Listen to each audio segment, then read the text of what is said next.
আজ ২-৩ দিন যাবৎ ওয়েদারে দেখাচ্ছিল আজকে নাকি প্রচুর পরিমাণে স্নোফল হবে।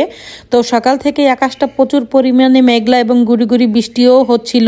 তো দুপুর ১টার পর থেকে এটা হয়তো আরও বেশি পরিমাণে বাড়বে।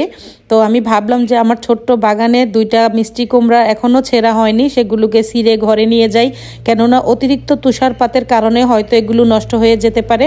আজকে যে বাহিরে কি পরিমাণ ঠান্ডা পড়েছে সেটা ভাষায় প্রকাশ করার মতো না, প্রচুর পরিমাণে ঠান্ডা। তো আমি চাইলাম এই ঠান্ডা ওয়েদারে আজকে বাসার সবার জন্য গরম গরম পাতলা খিচুড়ি রান্না করি। তবে খিচুড়িটা আমি শুধু দুপুরের জন্যই রান্না করেছি, কারণ রাতের জন্য আমি তরকারি রান্না করেছি শিং মাছ আর বেগুন দিয়ে। একটা প্লেটে আমার হাজব্যান্ডের জন্য ফুচকা সাজিয়ে নিয়েছি, আর এইদিকে আছে হচ্ছে তেঁতুল জল। এটা যে কতটা মজার মানে বলে বোঝানো যাবে না।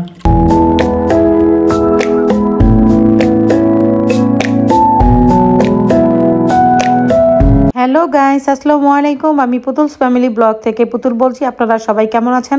আশা করি সবাই খুব ভালো আছেন। আমি আল্লাহর রহমতে আপনাদের দয়ায় খুবই ভালো আছি। তো আজকে ঠান্ডা ঠান্ডা ওয়েদারে চলে আসলাম ছোট্ট একটি ব্লগ শেয়ার করার জন্য। তো আজ কয়েকদিন যাবৎ ওয়েদারে দেখতেছিলাম আজকে নাকি দুপুর থেকে প্রচুর পরিমাণে স্নোফল স্টার্ট হবে। তো সকাল থেকে আকাশটা প্রচুর মেঘলা হয়ে আছে এবং গুড়ি গুড়ি বৃষ্টির মতোও পড়তেছে। তো ভাবলাম যে আমার ছোট্ট বাগান থেকে এখনও 2টা মিষ্টি কুমড়া ছিঁড়া বাকি। তা আমি যদি আজকে এগুলো এখন ছিঁড়ে নিয়ে না যাই, যদি অতিরিক্ত তুষারপাত হয় তাহলে কিন্তু এগুলো বরফের নিচে পড়েই নষ্ট হয়ে যাবে। তাই ভাবলাম যে ছোট্ট বাগান থেকে 2টা মিষ্টি কুমড়া, কিছু বেগুন, তারপরে একটা লাউ আছে গাছে, এগুলো ছিঁড়ে এখন ঘরে নিয়ে যাব। আজকে হচ্ছে দুপুর 12টা থেকে প্রচুর পরিমাণে স্নোফল হবে, তাই আমার ছোট্ট বাগান থেকে লাস্ট 2টা মিষ্টি কুমড়া কেটে নিয়ে আসলাম। তো আগে তো একসাথে 4টা কেটে নিয়ে আসছি, তার আগে 2টা কাটা হয়েছে।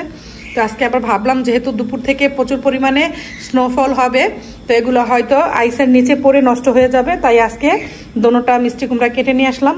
সঙ্গে একটা মেলানজানাও নিয়ে আসছি, এই যে। তো এটা হচ্ছে ইটালিয়ানরা খেতে খুবই পছন্দ করে। তো ওদের বেশিরভাগই ফল আমাদের এই পাশে হয়েছে, তো ওরা ওদের গাছ তুলে নিয়ে গেছে। আর আমাদের এই পাশে যে লতাগুলো ছিল সেই লতাগুলোর সাথে 2টা ছিল। তো আমরা যদি এটা খাবো না, তারপর আমি ছিঁড়ে নিয়ে আসলাম। এটাকে ওরা মেলানজানা বলে, তো আমি জানি না এটা খেতে কেমন। আর সঙ্গে কিছু বেগুনও ছিঁড়ে নিয়ে আসছি। তো মাশাআল্লাহ এবছর আমি আমার ছোট্ট বাগান থেকে প্রচুর পরিমাণে বেগুন খেয়েছি। তো ভাবছিলাম হয়তো গাছে আর কোনো বেগুন নেই। তো আমি গিয়ে যখন এখন পাতাগুলো সরালাম, দেখি মাঝখানে মাঝখানে কয়েকটা বেগুন হয়ে আছে, সেগুলো ছিঁড়ে নিয়ে আসলাম। তো আজকে এই ঠান্ডা ওয়েদারে সিদ্ধান্ত নিয়েছি আমি সবার জন্য পাতলা খিচুড়ি রান্না করব। সঙ্গে আমি কিছু বেগুন ফ্রাই করব, আর বাকি বেগুনগুলো দিয়ে আমি শিং মাছ দিয়ে রান্না করব। খিচুড়ি রান্না করার জন্য আমি এখন মুগ ডালগুলোকে ফ্রাই করে নিচ্ছি। তো আজকে তো বাহিরের ওয়েদার প্রচুর ঠান্ডা, আর এই ঠান্ডা ঠান্ডা ওয়েদারে গরম গরম খিচুড়ি হলে তো আর কোনো কথাই নেই। তো আমি আজকে চাচ্ছি যে সবজি খিচুড়ি রান্না করব। তো সেজন্য আমি আমার ছোট্ট বাগান থেকে একটা ছোট্ট লাউ ছিঁড়ে এনেছি। তো এটাই ছিল একদম শেষ লাউ। তো এটা হচ্ছে আমি খিচুড়িতে দিয়ে দিব, বিভিন্ন রকমের সবজির সাথে এই লাউটাও দিয়ে দিব। আর এই পাশে হচ্ছে আমি শিং মাছ ভিজিয়েছি। তো খিচুড়িটা যেহেতু আমরা দুপুরবেলা খাবো, তো রাতের জন্য আমি শিং মাছ দিয়ে বেগুন দিয়ে রান্না করব, এখনই রান্না করে রাখবো। তো আজকে রাতের জন্য হচ্ছে 2টা আইটেম রান্না করব। তো আমি হচ্ছে এখন লতি দিয়ে চিংড়ি মাছ দিয়ে রান্না বসিয়েছি। এরপরে খিচুড়ি রান্না করব, আবার বেগুন দিয়ে শিং মাছ দিয়ে রান্না করব। তো বেগুন দিয়ে শিং মাছ আর লতি দিয়ে চিংড়ি মাছ, এই 2টা আইটেম রাতের জন্য রান্না করব। আর দুপুরে তো আমরা সবজি দিয়ে পাতলা খিচুড়ি খাবো। তো ভাবতেছি যে রাতের রান্নাটা এখনই করে রাখবো, তাহলে আর রাতে রান্না করার জন্য ঝামেলা করতে হবে না। তো রাতের জন্য 2টা আইটেম রান্না করে রেখে আমি আবার খিচুড়িটাও রান্না করব। খিচুড়ি রান্না করার জন্য আমি এখানে মুগ ডালের সাথে অল্প কিছু পরিমাণ মসুর ডালও নিয়েছি। এভাবে কয়েক রকমের ডাল দিয়ে রান্না করলে খিচুড়িটা খুব মজা হয়। তো এই যে আমি খিচুড়িটা বসিয়ে দিয়েছি। তো এখানে হচ্ছে চাল ডাল ধুয়ে, তার সঙ্গে পেঁয়াজ কুচি, কাঁচামরিচ, তারপর হচ্ছে আদা রসুন পেস্ট আর হলুদ লবণ দিয়ে রান্নাটা বসিয়ে দিলাম।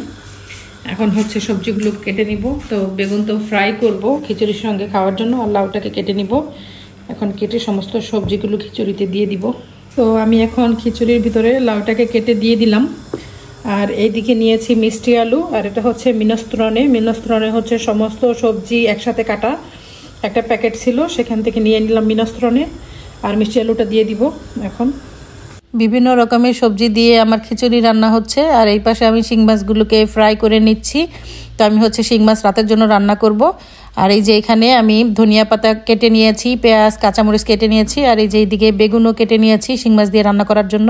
তো গাইস আমার খিচুড়ি রান্না কিন্তু হয়ে গেছে। তো ভাবছিলাম যে দুপুরের জন্য অল্প পরিমাণে আমি পাতলা খিচুড়ি রান্না করব বিভিন্ন রকমের সবজি দিয়ে, তবে এত বেশি খিচুড়ি হয়ে গেছে যে লাস্টে আমাকে পাতিলই চেঞ্জ করতে হয়েছে। ছোট পাতিল চেঞ্জ করে আমাকে বড় পাতিল দিতে হয়েছে। আর এই পাশে হয়েছে আমার শিং মাছ দিয়ে বেগুন দিয়ে রান্না। তো এই যে এটাও একদম শেষের দিকে। এখন আমি বেগুনগুলোকে ফ্রাই করে নিচ্ছি। গরম গরম খিচুড়ির সাথে গরম গরম বেগুন ভাজা হলে আর কি লাগে। সঙ্গে আমি ডিমও ভেজে নিয়েছি। তো ডিম, বেগুন ভাজা আর আচার দিয়ে আজকে গরম গরম খিচুড়ি খাবো।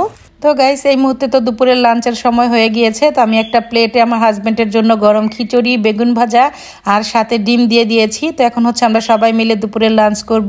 তো ফিরে আসছি এই বিকেলের নাস্তার আইটেম নিয়ে। তো গাইস চলে আসলাম সন্ধ্যার নাস্তার মেনু নিয়ে। তো আজকে সন্ধ্যা থেকে কেন জানি না আমার এবং আমার হাজব্যান্ডের প্রচুর পরিমাণে ফুচকা খেতে ইচ্ছে করতেছে। তো এই ঠান্ডা ওয়েদারে তো গরম গরম ফুচকা হলে আর কোনো কথাই নেই। তো আমার হাজব্যান্ড বলতেছিল যে বাসায় এত ফল আনি, তুমি তো আমাকে ফলগুলো কেটেও দাও না, 2-1 দিন পর এগুলো নষ্ট হয়ে যাবে। তো ভাবলাম যেহেতু আমি এখন কিচেনে যাচ্ছি তো তাকে কিছু ফল কেটে দিয়ে যাই। আম, আনার আর আনারস আমি তাকে কেটে দিয়ে গেলাম। তো আমি বলতেছি যে তুমি কম্বলের নিচে বসে এগুলো খেতে থাকো, ততক্ষণে আমি কিচেনে ফুচকাটা রেডি করে নিয়ে আসি। এখন হচ্ছে আমরা সন্ধ্যার নাস্তা করতেছি। তো অলরেডি তো আমরা আনার, তারপরে হচ্ছে আম, আনারস খেয়েছি। তো এই যে আনারস এখনও 3 পিস রয়ে গেছে। আর এখন আমার হাজব্যান্ড বলতেছে যে একটু সে ফুচকা খেতে যাচ্ছে। তাই এই যে আমি এখন ফুচকা ভেজে নিয়েছি। এখন এর ভিতরে এই ডালগুলো দিয়ে তারপরে হচ্ছে আমরা খাবো। তো আমরা এখনও রাতে ডিনার করিনি, এখন সন্ধ্যার নাস্তা খাচ্ছি। তো আমার হাজব্যান্ড বলতেছিল যে সন্ধ্যায় আজকে একটু গরম গরম ফুচকা খেতে চাচ্ছে। তো অলরেডি আমি ফুচকা তৈরি করতে করতে তাকে আমি ফল কেটে দিয়েছিলাম, আম, আনারস, তারপরে হচ্ছে আনার, এগুলো। তো তার ওই ফল খেতে খেতে আমার এখানে ফুচকা রেডি। তো এখন ডাকবো সবাইকে খেতে। তো আমি একটা প্লেটে আমার হাজব্যান্ডের জন্য ফুচকা সাজিয়ে নিয়েছি। আর এইদিকে আছে হচ্ছে তেঁতুল জল। এটা যে কতটা মজার মানে বলে বোঝানো যাবে না, এত মজা। তো এখন হচ্ছে আমি আমার হাজব্যান্ডকে বেডরুমে গিয়ে দিয়ে আসবো, কারণ সে শীতের সময় সন্ধ্যার নাস্তাটা কম্বলের নিচে বসেই খেতে পছন্দ করে। তাই আমি এখন যাব, তাকে এগুলো রুমে দিয়ে আসবো, তারপরে এসে আমি খাবো। তো বাচ্চারা অলরেডি ওদেরটা নিয়ে গেছে। এই যে দেখো কতটা লোভনীয় হয়েছে। তো গাইস এখন যেহেতু আমরা সবাই মিলে সন্ধ্যার নাস্তা করতেছি তাই আর কন্টিনিউ ব্লগটা বাড়াতে চাচ্ছি না। তো আমি আশা করি আমার আজকের এই ছোট্ট ব্লগটি তোমাদের কাছে ভালো লেগেছে। তো দেখা হবে পরবর্তীতে নতুন কোনো ব্লগে। সেই পর্যন্ত সবাই ভালো থেকো, সুস্থ থেকো। আজকের মতো সবাইকে বিদায় জানাচ্ছি। খোদা হাফেজ।